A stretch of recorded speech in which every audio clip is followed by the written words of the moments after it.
You're listening to As Read by Me, the podcast where writers read and readers listen. Greetings, Happy New Year, and welcome to As Read by Me Season 2. In this first episode of the season, we have two other firsts. This will be our first show to feature only one writer, and he will be reading our very first science fiction story. Joe Murphy is a teacher, a musician, and a novelist, and today he'll be reading his story, Spotter. Take it away, Joe.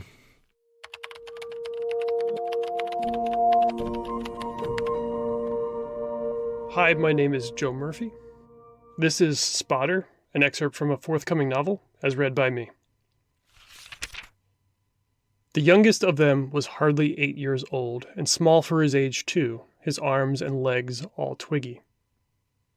Little Guy stood about half height with his brothers, so both of them brothers were always putting their elbows on his crown, joking on him. Then he'd dodge out, pissed off and buzzing with anger. As much as they played him, though, all them ran like a pack. Den and Frank, those were his brothers. Leon and Ceylon and him that was Ray, the youngest, the one I started telling about.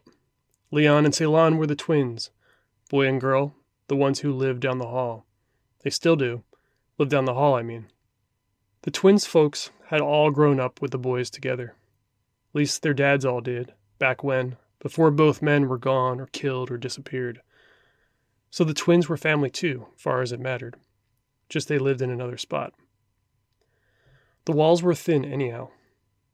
Besides, anymore, back then, Den spent most of the time with his girl downstairs. So if believing the definition of family was them all sharing a tiny space, Leon and Ceylon were closer. Den's girl May was on the ground floor besides, and that was some 14 floors below. It was China, basically, or more likely Antarctica if what Frank said about May all the time was true. What their mother said about the girl wasn't suitable for repeat. I was there too, with all of them, but I don't play much into it, in this, save a few choice stories early on. We were just kids anyway. I wish I did, though. Play a role more. At least in this, I think. But I was bed-stuck by then, both ankles broken from that time I tossed myself alleywise from a height, running from patrol or the cops. Some said 4 stories, but I always say 5, even now. Unlike the others, I wasn't family, at least not yet, despite my living an apartment above with my grandma, with but a ceiling and floor between us. But I decided I was going to love Lucy long before, and she was Frank and Dan and Ray's sister. I was 13 then, when I decided that certainly, and she was freshly 12. But I saw the impending beauty in her face, like a storm coming, and I'd known, I think, since I was but 5. Anyhow, we'd be family once. Healing then, I still listened in when they were down there talking about what was the plan. Yeah, those vents couldn't thaw, but they sure carried sound, and my bed was set up right there above Frank's room. Far as us kids cared, that was headquarters. Sometimes I'd yell my 2 dimes down there, and they'd just crack all up like I was the voice of God booming, only one God overly concerned if Lucy was home all the time. So I heard the ones that eventually went sour. The one that got Den picked up, and when he got out, it was like no one was family, just May, even though she'd had a kid with somebody else by then, and then the one that got Frank snatched too.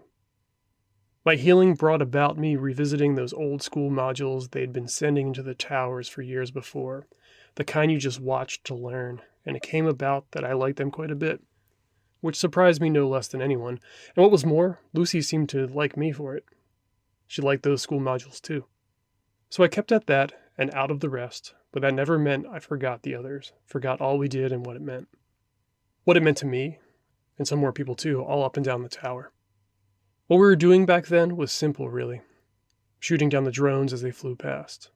Delivery drones carrying all that endless bullshit to better places from the big warehouses outside. So yeah, we shot them down. You never knew what you were getting, but damn, if every day didn't feel like your birthday. If your family was one could get gifts ever. Those delivery drones sure dropped pretty, lighting up a tail through the night sky and careening into the tower's dead gardens, then smashed to bits on the asphalt yard. Barring Lucy, nothing prettier than that. It was right after I'd broken my ankles then, when they were hatching below. Someone's got to take Wilt's place, Den said. That was me. I'm Wilt. Guessing I should have said so sooner. Of course, my job went then to little Ray. He was the spotter now, and he'd remained spotter all those years, even when Den and then Frank were locked away. See? But that was the trouble. Which brings me to a fine point, one I'm almost reluctant to make.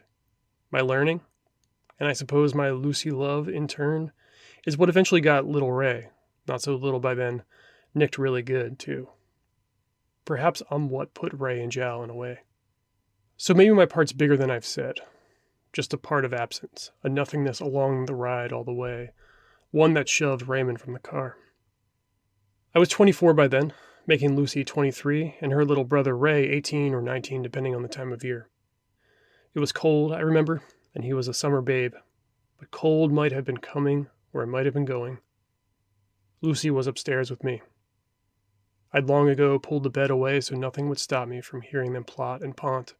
And yeah, sure shit was I right about Lucy. That was a terrible beauty, like an endless rash of hurricanes that tore me up as some coastal town. Frank was newly back then, fresh from the vault, back before they instituted putting inmates on ice a while due to more overcrowding, so it wasn't gone real long. I'd seen him in the stairwell a few days before, and he was just as he'd been before, kindly warm, all smiling as he picked me up like I was a kid again. I'd grown up. But I was Rayleigh still. Bookish, he'd always say, but like loving. He'd heard about me and Lucy, how Lucy was expecting, and how we'd gotten together officially, and he couldn't have been happier for her. For us, he meant. Later, he came by to see Lucy too. But then it was business as usual. Everyone had to eat, and besides, Ray and Leon and Ceylon had carried on like they'd had to carry on in Frank's absence, and without Den or me. But now Frank was back, so Ray was just spotter again, leaving Frank to the plot. Ceylon could spot in a pinch, but she'd been needing glasses a long time, and sometimes she saw only what she thought she ought to see, and Leon couldn't do it because he was blind in one eye after he and I got wrestling, playing first, fighting second, when we were just 9. Ray was the spotter then. It was Frank's voice I heard most now. Lucy didn't want a part in it, so she'd gone to sit with Grandma and hum to the little wilter inside her. And it was the same old Frank, always looking to expand sales to a few of the towers. He was smart, always thinking, just was. He'd made some Chinese friends inside, whites, Puerto Ricans, Baptist, New Luddite Army, Iraqi too. And though the project towers were largely segregated in action, they weren't hard borders, all united in having not. There was mixing all the time, really. I mean, even May was French-Canadian, I think, with a little Cuban in her. So Frank worked it all out beforehand, the way they could climb up on the Chinese and Iraqi towers and secure new routes that maybe avoided our own, operators likely thinking they were being smart since our tower had been a problem for years and years now, flying higher and higher to miss us. Though that didn't stop desperate folks, which was us, all of us, all in that damn tower like bees in a hive, angry and shaken, busy with work for some queen we could never see. Yeah, our tower was the worst, and we were damn proud of it. They tried to appease us, putting those publics in the basement, giving us gratis access to some virtual living, but who'd want to be sitting in a body not theirs, wearing clothes nicer than ones they could afford, looking at shit you can't keep, can't have. Besides, 'twas only one bomb for a problem, and that was stealing. At least that's what we told ourselves, to make it all right. Lucy and I learned there were other ways of insulating pride locked away, maybe, even if at times they were hard to find. So Frank was saying how it'd go. Same as always, really, just new routes overhead. Yeah, and when he said sales, he didn't mean it the way you'd think, the way people usually mean it, like it was trickery. He wasn't interested in credit anywhere.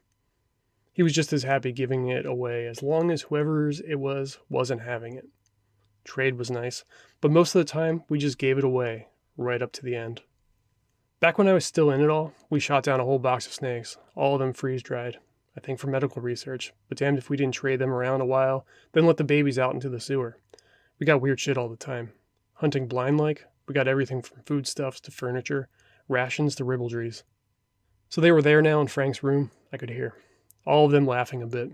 I missed them, so that was that. They'd go out that night, and some part of me was envious, itchy to be of and with them. I can't tell you what happened minutely, but I've been through it enough to guess.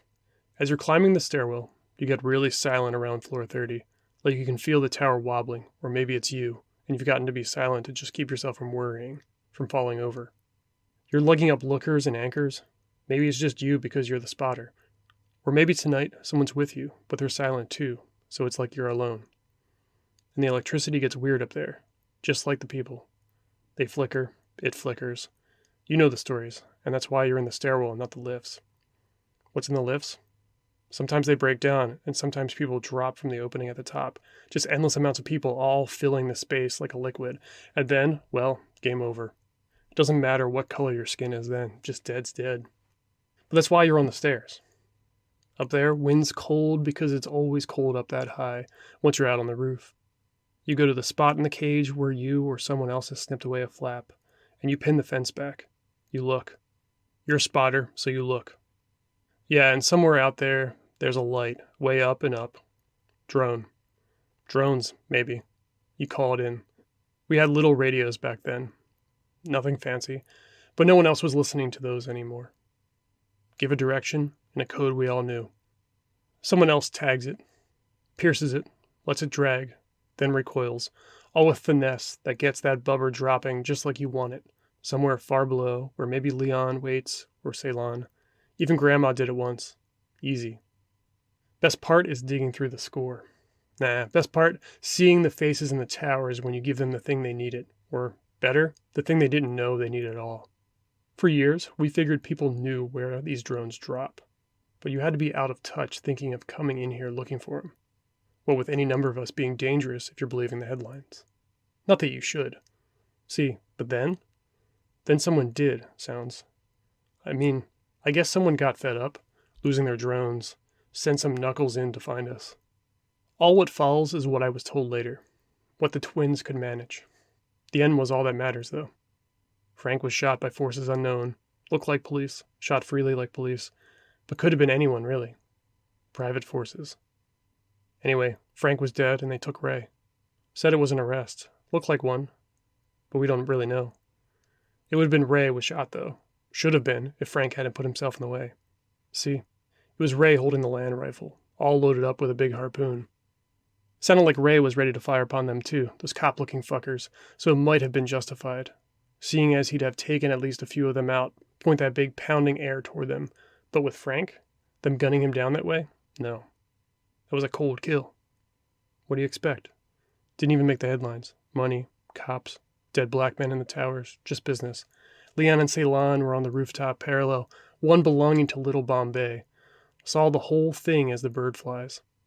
Whoever they were, those cops, they even took Frank's body away. Heard later, something most unlikely.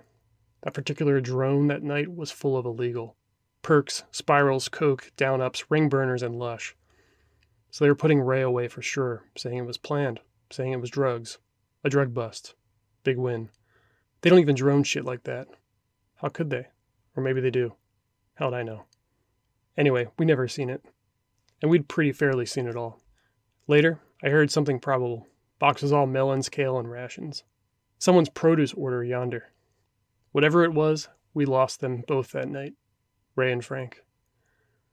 Lucy and I sent our captures now and then, trying to seem happy. And we were, mostly. And hoping they'd make it to Ray, but knowing they probably never did. We didn't hear from the courts, which was all about what we thought. We didn't have the ways to find him, the credits. We buried Frank, and I held Lucy while she cried. It was like putting Ray in there with him, as far as we could tell. But our kids would know Uncle Raymond. Yeah, and Frank too, know those stories. Sucked the way it had to happen, but Den started coming back up to see us. Ceylon and Leon stayed low, then on, but they came up quite a bit too. All like we got some family back, built sadly upon the big gap we got between us. We were hoping and praying, by figure and speech, because praying is just talking to yourself, I know, because, how could it not be with all this shit going down? We hoped Ray might just show up one day. He could, Hasn't yet, but he could. And yeah, Frank was dead, but no way he'd die, be dead to us. Not in memory and not in heart. So it was like he was living, like how sometimes I can still hear his voice from the floor below. Even so, just in case, we named Frank the first. Boy or girl didn't matter. It was a girl, and we named her Frank. Years later now, and she's spittingly him, long live his soul. All warmth like a fire, but still fiery, you know? Thanks for joining us. If you're listening on a podcast app, please hit the subscribe button to be notified when we release future episodes. For more information about the podcast and the authors, visit asreadbyme.com. You can also find us on Twitter, and you can stream video versions of the show on YouTube and Rumble. If you're enjoying the show and would like to help us keep it ad-free, please consider supporting us by visiting asreadbyme.com and clicking the donate button. If you're a writer and would like to read something on an upcoming episode, send an email to writers@asreadbyme.com.